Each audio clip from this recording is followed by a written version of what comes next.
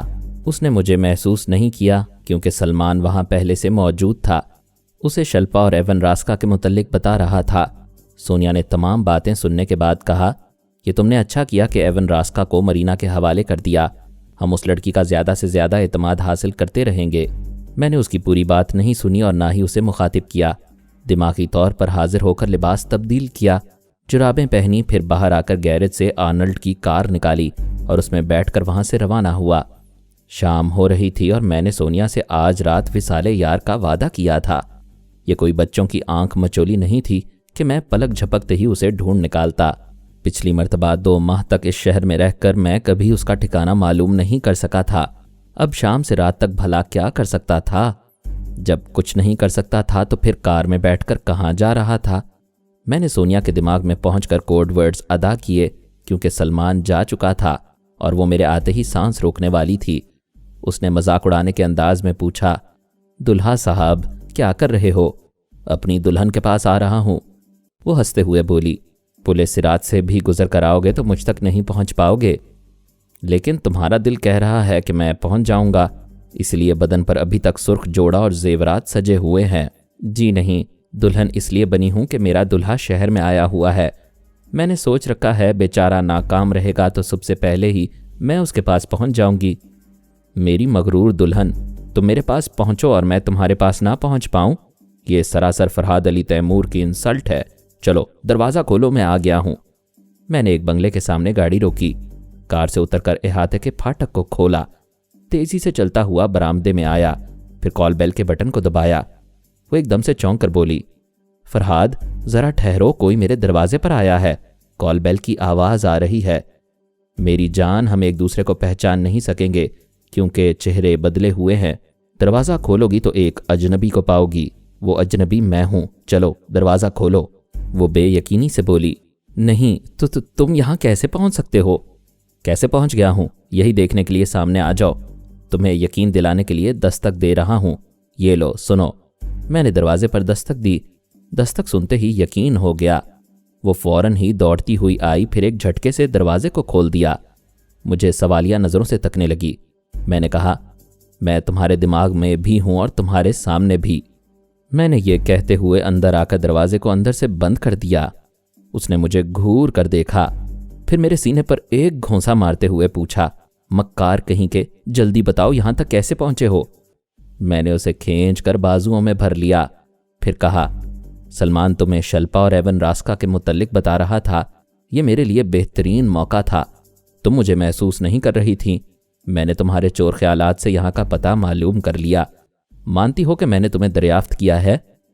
وہ میری گردن میں باہیں ڈال کر بولی، اتنی عمر گزرنے تک شادی نہیں کی تھی، چپ چاپ تمہارا انتظار کرتی رہی تھی، اور یہ اچھی طرح سمجھتی تھی کہ اتنی بڑی دنیا میں ایک فرحاد ہی مجھے دریافت کر سکتا ہے۔ میں اس کے شاداب چہرے پر جھکنے لگا۔ وہ اچانک ہی تڑپ کر الگ ہو گئی، پھر میرا ہاتھ پکڑ کر کھینچا اور ایک طرف دوڑتی ہوئی بولی، خطرہ ہے۔ ایک دم سے میرے لہو میں گرمی دوڑ گئی۔ میں سہاگ رات کی خوشیاں لوٹنے آیا تھا اور دشمن ہمیں لوٹنے کھسوٹنے آئے تھے۔ پتہ نہیں میرے مقدر میں ٹھینگا کیوں لکھا ہوا تھا۔ سونیا ہمیشہ دلہن بنتے بنتے رہ جاتی تھی۔ میں اس کے ساتھ دوڑتا ہوا بنگلے کے مختلف حصوں سے گزرتا ہوا ایک کمرے میں آیا۔ سونیا نے دیوار پر لگی ہوئی ایک تصویر کو گھما کر الٹا کر دیا۔ اس کے ساتھ ہی میرے سامنے والی دیوار 2 حصوں میں تقسیم ہو گئی۔ ہم دیواروں کے درمیانی خلا سے گزر کر ایک تاریک حصے میں پہنچے۔ اس نے ایک سوئچ آن کیا، روشنی ہو گئی۔ ہم ایک تنگ راہداری میں تھے، وہاں بھی ایک دیوار سے الٹی تصویر لگی ہوئی تھی۔ سونیا نے دونوں ہاتھوں سے اسے پکڑ کر گھماتے ہوئے سیدھا کیا تو دیوار کا ایک حصہ سرکتا ہوا آیا اور دوسرے حصے سے اس طرح مل گیا کہ چور راستہ بند ہو گیا۔ ہم سیڑھیاں اتر کر ایک تہہ خانے میں آئے، وہاں 2 کمرے تھے۔ سونیا نے کہا،